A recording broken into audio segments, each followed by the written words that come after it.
Perkenalkan, nama saya Arsel Davano, saya dari kelas 81.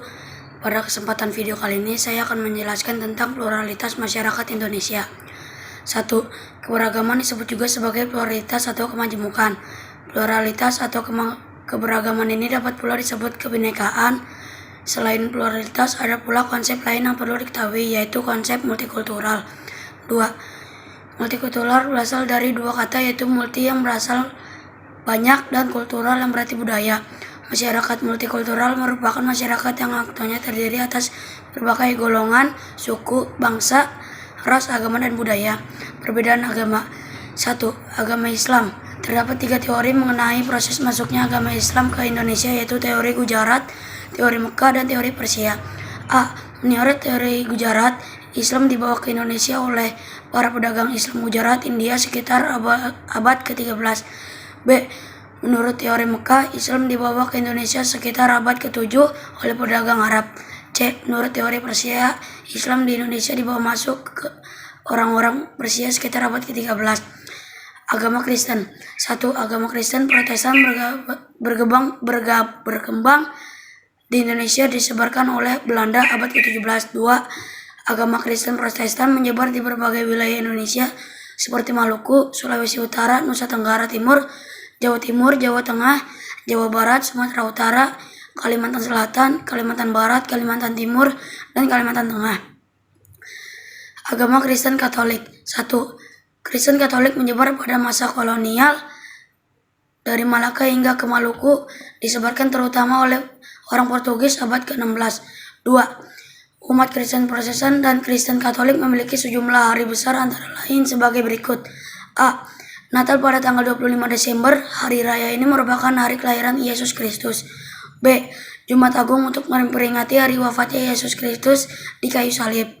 C. Paskah untuk merayakan kebangkitan Yesus Kristus.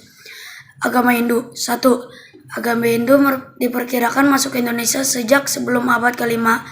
Hal ini diperkuat dengan adanya sejumlah prasasti di Kutai, Kalimantan Timur yang dibuat sekitar pertengahan abad ke-5. 2. Agama Hindu menyebar ke berbagai wilayah Indonesia antara lain Jawa, Sulawesi, Bali, dan Nusa Tenggara Timur. 3. Umat Hindu memiliki sejumlah hari besar antara lain sebagai berikut. A. Nyepi pada bulan Maret. Nyepi dirayakan setiap tahun baru Saka, tahun baru Hindu. B. Saraswati. Hari raya Saraswati adalah hari turunnya ilmu pengetahuan. C. Galungan. Hari raya Galungan merupakan hari kemenangan Dharma atau kebenaran melawan adharma kejahatan. Agama Buddha. 1. Agama Buddha diperkirakan telah masuk ke Indonesia sejak sebelum abad ke-5. Salah satu berita tertua tentang kehadiran agama Buddha di Indonesia berasal dari berita Tiongkok yang ditulis Faxian pada tahun 414 M. 2. Agama Buddha menyebar ke berbagai wilayah Indonesia termasuk Sumatera, Jawa, dan Sulawesi. 3. Umat Buddha memiliki sejumlah hari besar antara lain sebagai berikut. A. Waisak pada bulan Mei. Waisak dirayakan untuk memperingati 3 peristiwa penting, yaitu lahirnya Pangeran Siddhartha. Pangeran Siddhartha mencapai penerangan agung dan menjadi Buddha, serta wafatnya Buddha. Ketiga peristiwa ini diamankan Trisuci Waisak. B.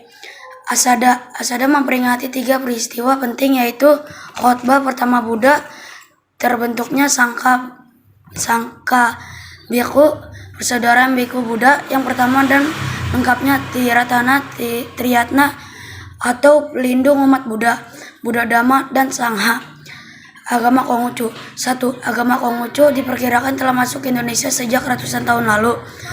Terlihat dari bukti-bukti, misalnya terdapat kelenteng Hong Teck Hien di Surabaya yang diduga dibangun abad ke-13. Kelenteng di Surabaya yang diduga dibangun pada abad ke-13 ini, kelenteng Talang di Cirebon yang diperkirakan dibangun pada abad ke-15, dan kelenteng Jindeyuan di Jakarta yang diperkirakan dibangun pada abad ke-17. 2. Umat Konghucu memiliki sejumlah hari besar antara lain sebagai berikut. A. Imlek yang merupakan tahun baru umat Konghucu. B. Cap Gome yang merupakan upacara sembahyang kepada Tuhan untuk mengucapkan terima kasih dan memulai kehidupan baru. Sekian video dari saya, semoga bermanfaat dan jangan lupa ditonton sampai habis, jangan di skip-skip ya. Wassalamualaikum warahmatullahi wabarakatuh. Semoga kita bisa bertemu di video selanjutnya. Assalamualaikum warahmatullahi wabarakatuh. Selamat siang buat teman-teman. Kali ini saya ingin menjelaskan apa itu polaritas. Polaritas adalah keberagaman atau kemajemukan yang terdapat dalam suatu bangsa yang mendorong tumbuhnya persatuan dan kesatuan. Jenis polaritas diantara seperti polaritas agama, polaritas dalam suku, polaritas dalam budaya, dan polaritas dalam pekerjaan. Kali ini saya akan menjelaskan polaritas dalam budaya. Polaritas budaya di Indonesia. Polaritas budaya sering disamakan dengan istilah multikulturalisme. Dua istilah tersebut memang memiliki makna yang mirip. Akan tetapi, multikulturalisme merupakan paham atau ideologi yang menganjurkan masyarakat untuk menerima dan menganggap keanekaragaman budaya. Masyarakat untuk menerima dan menganggap keanekaragaman budaya adalah hal yang ada dalam suatu wilayah. Ada pula istilah polaritas kebudayaan menurut Keonjaraningat. Pluralisme kebudayaan adalah dua macam tradisi budaya atau lebih yang membagi masyarakat ke dalam golongan sosial yang berbeda-beda. Kebudayaan merupakan suatu yang multi pengetahuan, kepercayaan, seni, kesusilaan, hukum adat istiadat, meliputi pengetahuan, kepercayaan, seni.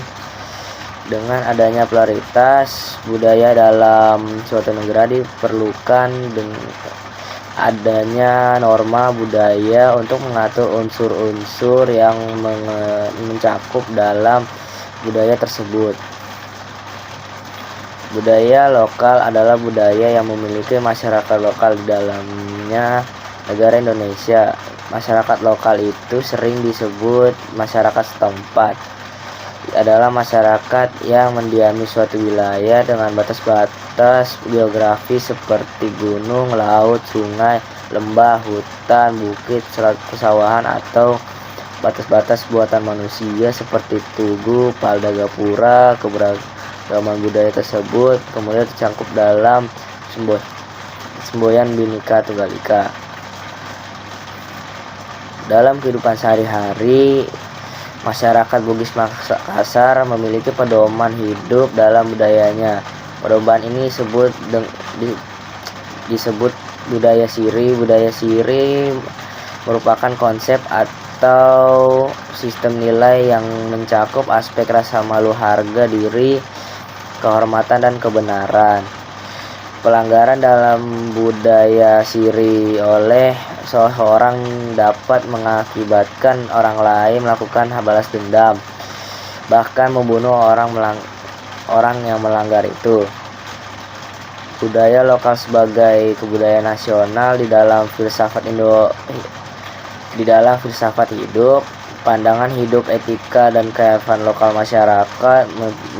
Pemilik, misalnya dalam bahasa Jawa terdapat istilah memayu, hayu nimbawono, yang berarti persahabatan yang tempat setingkat melalui penjagaan dan keserian alam sekitar.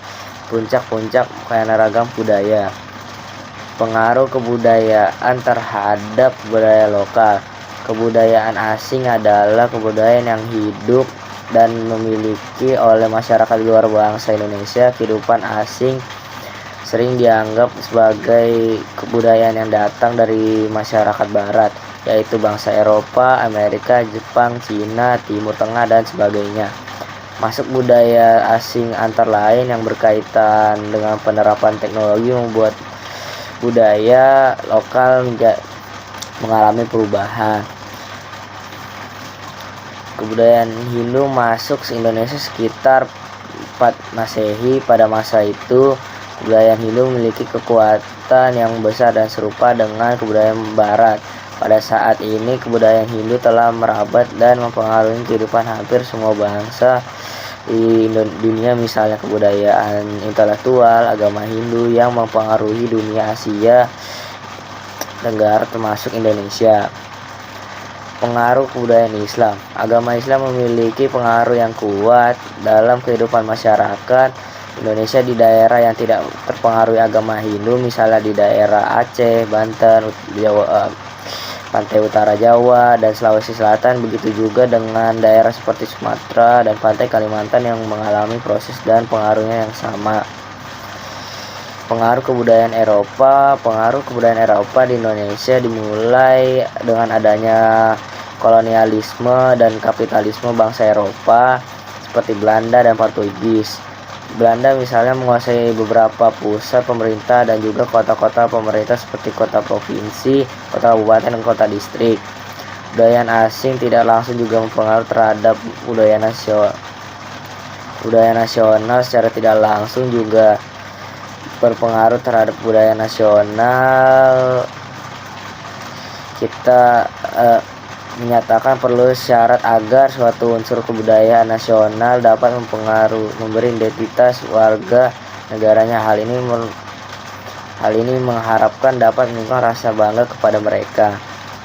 Pada awalnya globalisasi ini sosialisasi ke seluruh dunia melalui cara kekerasan melalui penjajahan atas bangsa Eropa dan Amerika. Ada pula cara damai yang ditempuh, misalnya dengan memakai bahasa masyarakat Eropa seperti bahasa Inggris, bahasa Perancis, dan bahasa Latin lainnya.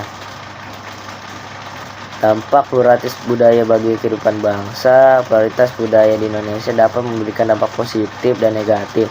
Dampak positif antara lain bahasa lokal diberikan tambahan istilah bagi bahasa Indonesia. Kearifan budaya lokal dapat memperkaya strategi pembangunan sesuatu lokasinya atau teknologi tradisional dapat menjadi alternatif bagi pengembangan dan masyarakat teknologis oleh negara maupun penanggulangan bencana alam. Dampak negatif dari pluralitas budaya di Indonesia antara lain adalah sistem nilai dan orientasi religis yang berbeda dapat menimbulkan konflik spesial antar etnik. Ya, sekian dari penjelasan saya. Wassalamualaikum warahmatullahi wabarakatuh.